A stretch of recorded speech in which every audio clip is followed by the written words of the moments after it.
Halo adik-adik, sekarang kita akan membahas soal nomor 1 asesmen 2 bagian yang esai. Di sini diketahui grafik tersebut menggambarkan korelasi antara suhu dan jumlah kalor yang dibutuhkan untuk mengubah M kilogram es menjadi air mendidih. Informasi tambahan yang diberikan meliputi kalor lebur, berarti di sini nanti ada Q1, ini ada Q2, ini ada Q3. Nah, bagian Q3 ini nanti ada delta T-nya adalah 100 kurang 0, kan di sini 0 ya, berarti jadinya di sini 100. Kalau yang di sini jadinya delta T-nya adalah 0 kurang min 4 sama dengan 4. Di mana di sini diketahuinya adalah kalor lebur, berarti L sama dengan 336.123 Joule per kilogram. Kalor jenis es berarti CS sama dengan 2100 Joule per kilogram derajat Celcius. Dan kalor jenis air, C air adalah 4200 Joule per kilogram derajat Celcius. Berapakah total kuantitas kalor yang diperlukan hingga es mencapai titik mendidih? Berarti di sini M-nya nggak diketahui ya. Berarti M-nya tetap M aja. Berarti nanti dalam satuan M aja ya. Nah, ditanya adalah Q total. Nah, jadi untuk mencari Q total itu rumusnya adalah Q sama dengan Q total sama dengan Q1 tambah Q2 tambah Q3 ya. Nah, Q1 tambah Q2 tambah Q3. Berarti Q1 itu rumusnya adalah M kali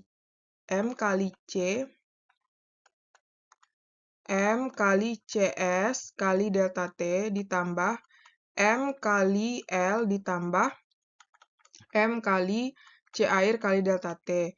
Berarti M-nya itu kan tetap M, CS-nya adalah 2100, delta T-nya adalah bagian Q1 4, ditambah M kali 336,00 ditambah M kali C air 4200 kali delta T-nya 100.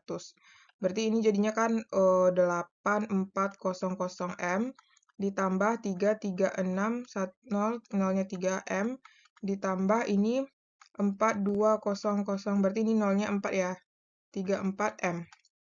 Berarti tinggal kita jumlahin 8400 ditambah 336.000 ditambah 4200 4 kali. Itu adalah 764,400 M. Nah, karena dia ada M di sini kan, di dalam bentuk M. Nah, apa namanya tuh? Nanti kalau misalnya berapa masanya, tinggal dikalikan dengan masanya kan? Karena di sini kan massa nggak diketahui. Oke? Soal nomor 2, kubus es bermassa 100 gram. Diketahui massa es itu adalah 100 gram. Dan bersuhu TS sama dengan min 5 derajat Celcius. Dicampur dengan air bermassa, berarti massa air sama dengan 200 gram. Dan bersuhu T air sama dengan 20 derajat Celcius. Pada tekanan 1 atm. Diketahui kalor jenis es, berarti CS 0,5 kalori per gram derajat Celcius, dan kalor jenis air, C air, 1 kalori per gram derajat Celcius, dan kalor lebur es berarti L sama dengan 80 kalori per gram. Jika dianggap hanya terjadi pertukaran kalor antara air dan es, keadaan akhir campuran semua es mencair. Berarti ini mencair. Apakah itu benar?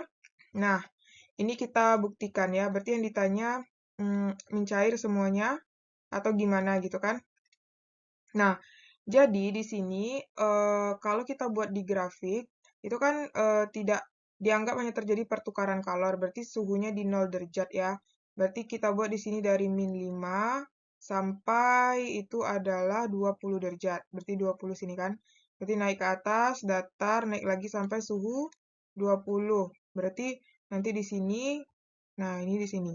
Ini ada Q1, Q2, Q3. Ini delta T-nya adalah 20 kurang 0 sama dengan 20. Kalau yang ini delta T-nya adalah 0 kurang min 5 sama dengan 5. Berarti nanti Q lepas sama dengan Q terima. Q lepasnya yang suhu tinggi berarti Q3 sama dengan Q1 tambah Q2. Q3 berarti M air kali C air kali delta T sama dengan MS kali L ya. MS kali L ditambah MS kali CS kali delta T. Berarti M airnya kan 200, C airnya adalah 1, delta T airnya adalah 20. Sama dengan MS adalah 100, LS-nya 80 ditambah MS 100 kali CS 0,5, delta T-nya adalah 5. Berarti ini adalah 4.000 sama dengan 8.000 ditambah, berarti ini kan 2,5, 250. Berarti ini 4.000 sama dengan, ini jadinya 8.250. Nah, sekarang kita lihat, ini 4.000, ini 8.250. Berarti enggak semua es yang mencair, berarti tidak semua es mencair. Karena yang melepasnya hanya 4.000, karena Q lepasnya lebih kecil daripada Q terima. Jadi masih ada es yang tersisa. Nah, kayak gitu. Oke? Soal nomor 3, logam A dan B mempunyai ukuran yang sama. Diketahui berarti ukuran itu AA sama dengan AB dan LA-nya juga sama dengan LB.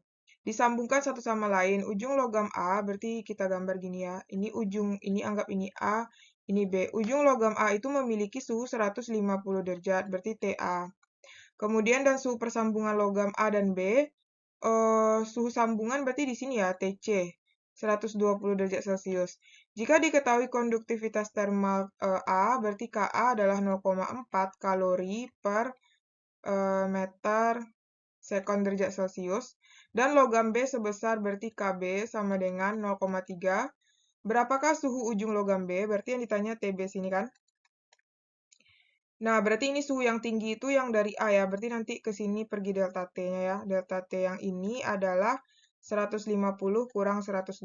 Berarti ini adalah 30. Kalau yang ini 120 kurang TB. Oke. Jadi yang ditanya itu adalah nilai dari TB ya. Nah, sekarang kita jawab, kita gunakan rumus Q lepas sama dengan Q terima. Bukan Q ya, P ya, daya. PA sama dengan PB. Nah, PA itu kan berarti ini kan KA kali AA kali delta T per LA sama dengan KB kali AB kali AB kali delta T per LB. Jadi nanti ini kan sama nih, coret aja. Berarti AA itu, kok K-nya yang sama? Sorry, salah nih. Bukan K ya. Ini ya yang sama. Nih, habis ini juga sama ya. Ini sama coret. Nah, jadi tinggal KA sama delta T lagi kan. KA itu kan 0,4, delta TA itu adalah yang ini tadi kan. Yang ini, 30. Sama dengan KB itu kan 0,3. Delta T-nya adalah 120 kurang TB. Berarti ini adalah 12 sama dengan, ini dikaliin ke dalam 1,1. Jadi ini adalah 36 dikurang 0,3 TB. Nah, pindah ruas ya, 0,3 TB sama dengan 36 kurang 12. Nah, berarti 36 dikurang 12 itu 24. Berarti 0,3 TB sama dengan 24. TB sama dengan 24 bagi 0,3. Berarti ini adalah 80 ya. Ya, 80 derajat Celcius. Dah, itu jawabannya. Jadi dapat di TB ini adalah 80 derajat Celcius. Oke? Nah, kalau adik-adik punya pertanyaan, boleh komen di kolom komentar. Soal nomor 4, kalor yang melalui penghantar sebesar diketahui Q per T sama dengan 600 Joule per sekon.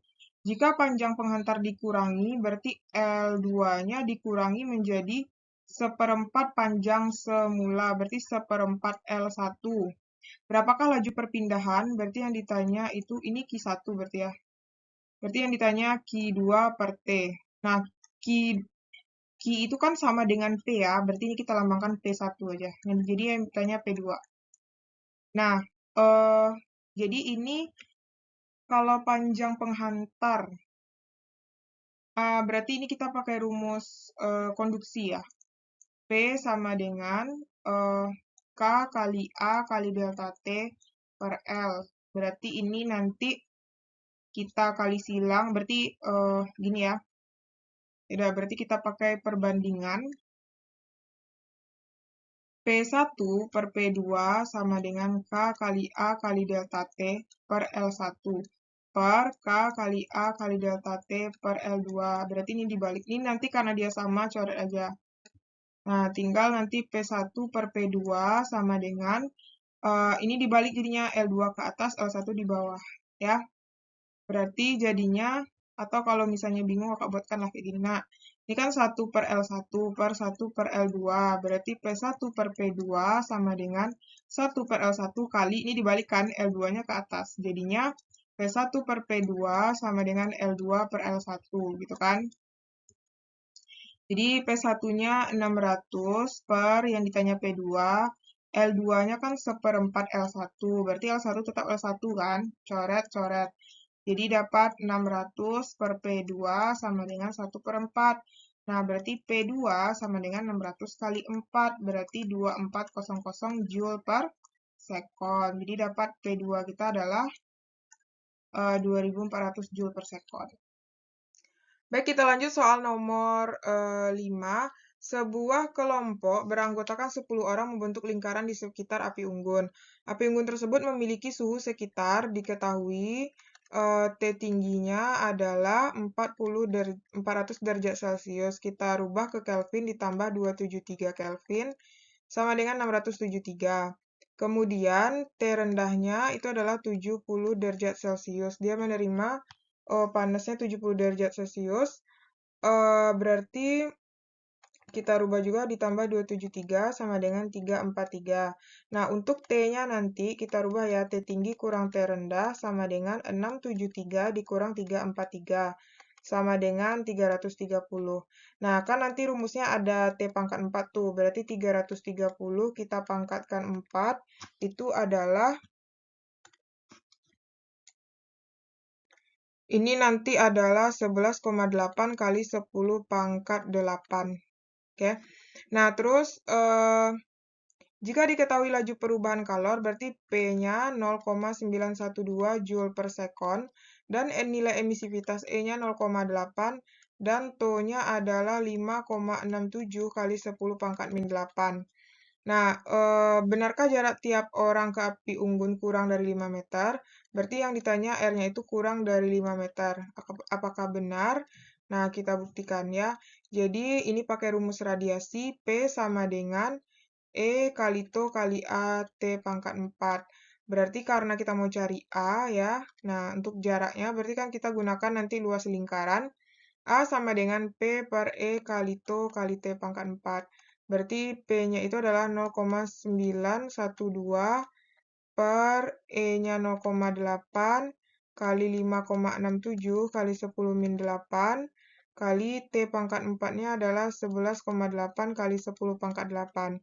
Ini habis, coret. Berarti tinggal dikali 0,912 dibagi 0,8 dikali 5,67 dikali 11,8. Itu adalah 53,52 aja kita ambil ya, bulatkan aja.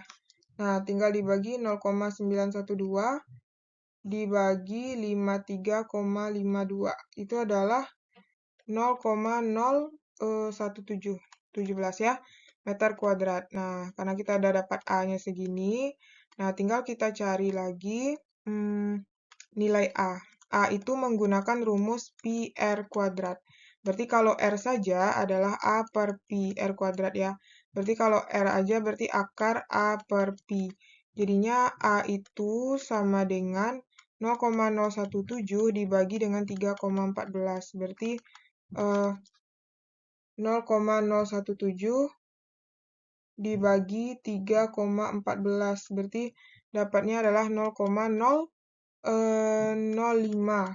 Nah, berarti sama dengan akar dari 0,005 itu adalah 0,07. 0,07 meter. Nah, berarti benar ya? Berarti benar. Di sini kan kita maunya R-nya itu kecil dari 5. R yang kita dapatkan nilainya 0,07. Berarti benar R-nya itu kecil dari 5. Oke? Ya.